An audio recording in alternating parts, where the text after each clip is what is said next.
대로 잉크를 내가 나오게끔 만들었으니까 나 이거 또 있잖아요. 오늘은 지난번에 사격 수리론까지 했는데 몇 페이지입니까? 오늘은 44페이지 주역장명법 이것을 우선 살펴보는 시간을 갖도록 하겠습니다. 근데 주역장명법이라는 것은 주역 64개를 길흉으로 해가지고 흉계나 길계나를 따지고 그 다음에 그 배상하고 그 사람의 이름을 쓸 사람의 생년 연지하고 배합을 시키는 방법을 우리가 생황정국법이라고 그러죠.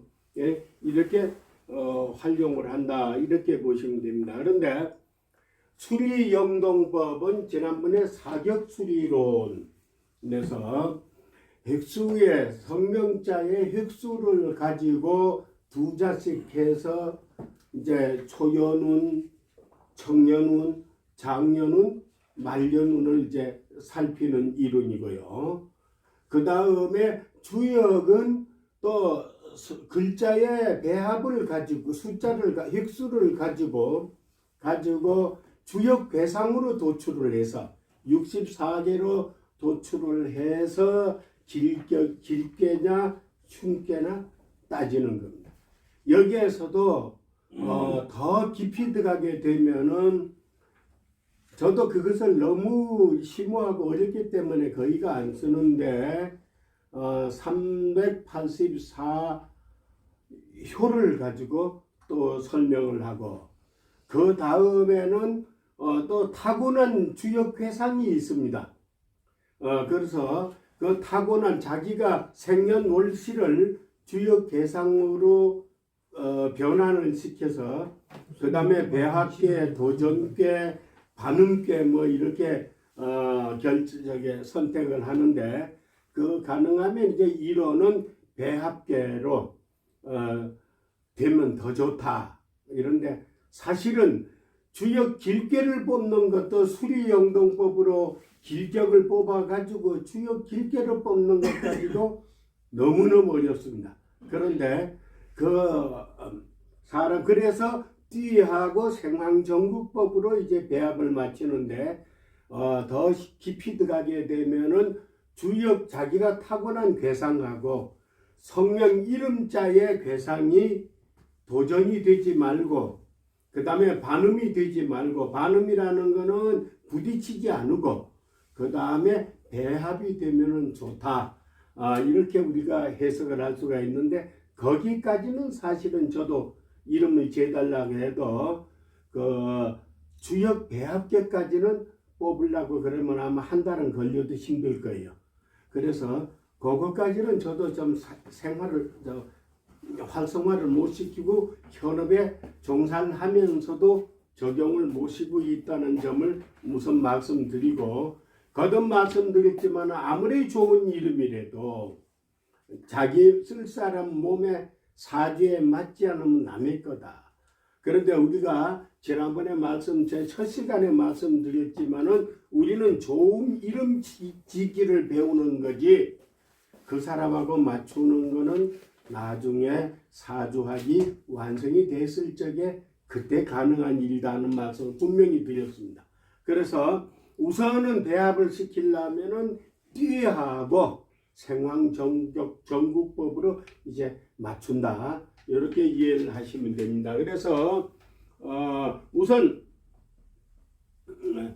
주역 괴상을 뽑으려고 그러면은 8개의 숫자부터 외워야 됩니다. 8개의 숫자부터 외워야 됩니다. 그래서 거기에 보게 되면은 8개의 고정수하고 수가 있죠. 요것은 외워야 된다 이런 얘기입니다. 그래서 일건천 이태태 삼이화 사질례 오손통 육감수 칠간산 팔곤지 이렇게 해서 이제 외워야 된다 이런 얘기입니다. 그래서 획수를 가지고 도출을 해서 상계를 먼저 잡고 그 다음에 하계를 잡아서 이제 64개를 그러니까 소성계를 구성을 해가지고 대성계로다가 다시 조합을 해서 기lum을 살핀다 이렇게 이해하시면 되는데 여기에서 우선 우리가 일건천 그렇습니다. 그래서 일건천이란 얘기는 이렇게 된 숫자를 얘기하는 겁니다. 이게 일건천이에요. 일건천. 일건천 이런 겁니다. 그리고 이 태택 그렇죠. 태택이라는 것은 이렇게 된 숫자를 얘기하는 겁니다. 태택. 삼이화. 삼이화. 삼이화라는 것은 괴상으로는 이렇게 되는 거죠. 삼이화. 그 다음에 사진례. 그런데 여기 삼이화죠. 삼이화. 우리가 리화가 맞는데 리화.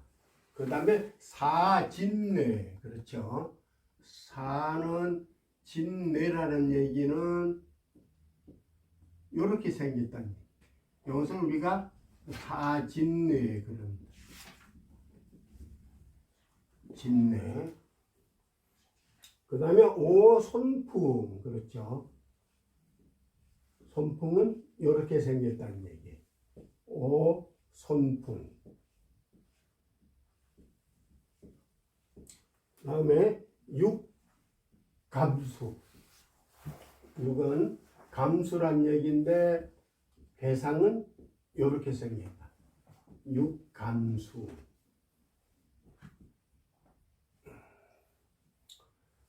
칠간산 그렇습니다.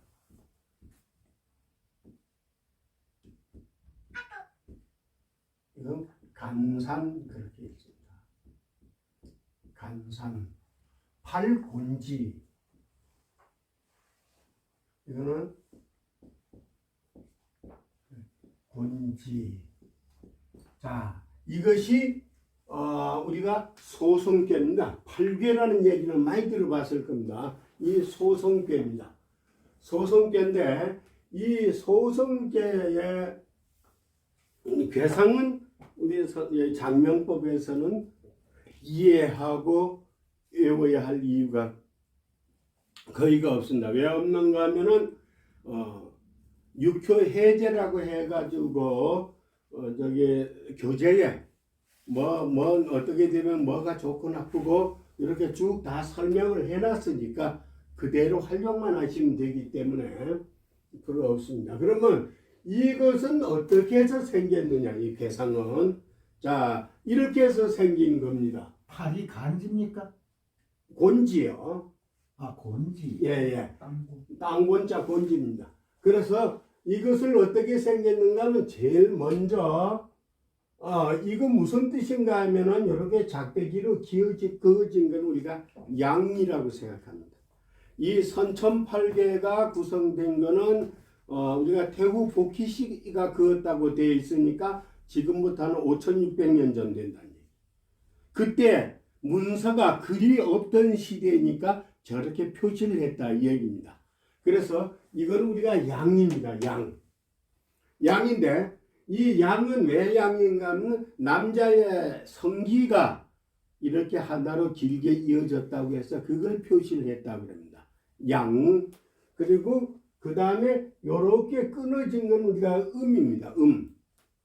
이거 우리가 양이라고 그러는데 이제 플러스 요 음이죠. 음은 여자의 성기가 가운데가 딱 갈라졌다. 그래서 이렇게 표시가 됐다 이 얘기입니다. 그래서 이것이 이 괴상이 세 개씩 모여서 이제 소성계를 이룬 거죠. 세 개씩 모여서 소성계를 이룬 겁니다.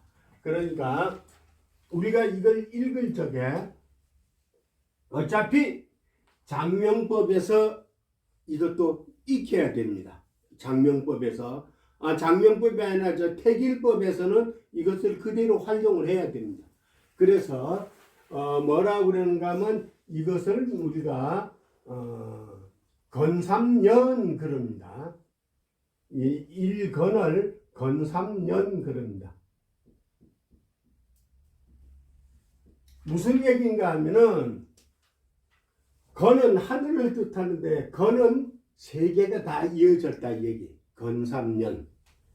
그 다음에 이는 태상절 그럽니다. 있어. 태상절. 이 얘기는 이는 태는 유해가 끊어졌다 얘기. 태상절. 유해가 끊어졌다 그러죠. 다음에 이거는 우리가 삼이화 그러죠. 삼은 이허중 그럽니다. 이허중. 이거 무슨 뜻인가 하면은 요 가운데가 비었다 얘기. 가운데가 비었다 이 뜻입니다. 이허중. 그 다음에 진하연. 사는 진하연 그래.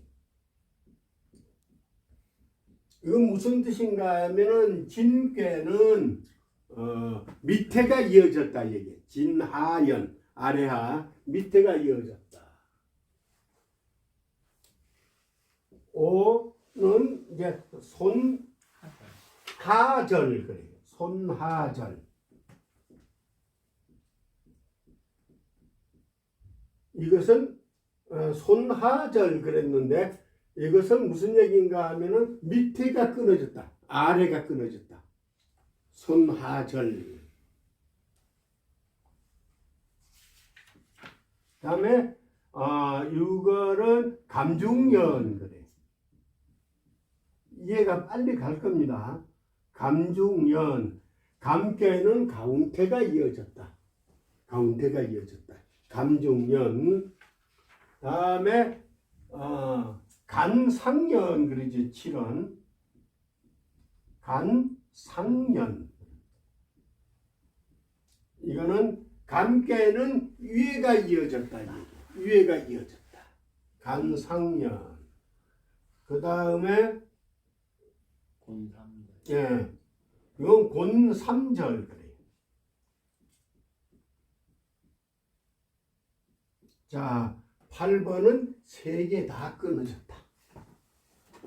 이겁니다. 이것은 우리가 장명법에서는 그냥 이 계산만 이해를 하면 되는데 우리가 택일 공부를 할 적에는 이걸 이해를 다 해야 된다 이 얘기입니다. 이어졌다 끊어졌다 이어졌다 끊어졌다 이해를 해야 됩니다. 그래서 이렇게 해서 우리가 됐는데 이것은 우리가 8개입니다. 8개. 그러면 8개가 돌아가면서 한 번씩 짝을 다 만나면 8, 8이 64, 64개가 되는 거예요. 짝을 다 만나면. 그러면은 자 우선 이런 겁니다. 야하고 만나면 어떻게 되는가 하면은 상계는 건이고 그죠? 하계는 손이죠.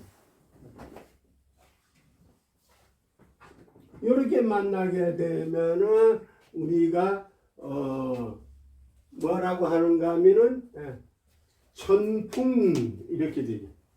천풍. 하늘 위에는 하늘 건이고 밑에는 풍이니까 천풍 그래요. 그래 천풍해서 나중에 또 천풍고 이렇게 나오는데 그거는 이제 주요 괴상 이름에서 다 나오는 거니까 그렇게 해서 우리가 이해를 하면 된다 이 얘기입니다. 그럼 이 이론도 우리가 장명법에서 순음이나 순양은 안 좋은 거예요. 뭔 얘기인가 하면은 자 여기에서 건이 건을 만나게 되면은 남자와 남자끼리 붙어 있으니까 생산이 없다 이 뜻이에요. 그렇죠. 그 다음에 또 여기에서 요거는 여자란 얘기죠. 한 개가 끊어졌으니까. 여자와 남자가 만났을 적에 생산이 있다. 음장이 배합이 되어야 된다 이런 얘기. 그래서 그 주요 계상을 보게 되면 해제서 설명을 보게 되면 거의가 순음이나 순양이었을 적에는 안 좋게 나와 있습니다. 생산이 없는 거예요. 남자끼리 아무리 안고 뒤고 깊은 사랑을 해봐야 자식이 안 생긴다 이 얘기죠. 심지어 여기에 이르는 음양 배합에 의해서 생산이 있다죠. 그렇기 때문에 지난번에 수일론에서 내가 제일 먼저 말씀드린 게 이런 양이고 이런 음이니까 1과 2가 만나서 3이 탄생했다는 얘기잖아. 그와 마찬가지로 이 양과 양이 만나면은 생산이 없다. 음과 음이 그럼 무슨 얘기인가 하면은 양과 양이 만나 재미가 없어서 생산이 없다는 얘기는 양괴는 여기서 음양을 구분할 적에 뭘로 구분하는가 하면은 한 개짜리를 음양으로 구분해요. 그러면 봐봐요. 요거는 육감수죠. 양괴죠. 가운데 한 개가 이어졌으니까. 다음에 이거는 음이죠. 네. 왜? 끊어진 거 한 개니까. 음입니다. 그래서 이런 식으로 우리가 조합을 한다. 그럽니다. 그래서 우리 그 선생님들이 지금 장명법에서는 딱 외워야 될 게 이겁니다. 일건전, 이태택, 삼미와 사질내, 오손풍, 육감수, 칠간산, 팔곤지. 이건 달달 외워야 되는 거예요. 무슨 얘기인가 하면은 성명학 숫자가 예를 들어서 제가 원형이정 얘기를 했죠. 그 숫자가 합한 수 두 자의 이름자 두 자 내지 석자를 합한 숫자가 1 나왔다 그러면 1건천이 되는 거고 2가 나왔다 그러면은 2태택이 되는 거고 3이 나왔다 그러면 3이화가 된다. 이런 뜻이에요. 그런데 여기에서 우선 이렇게만 이해를 하시면 됩니다. 그래서 요거는 반드시 외워야 된다. 그래서 45페이지 상단에 보면 8개의 고정수하고 딱 돼 있죠. 그걸 외우셔야 된다. 일건천. 예. 이택택.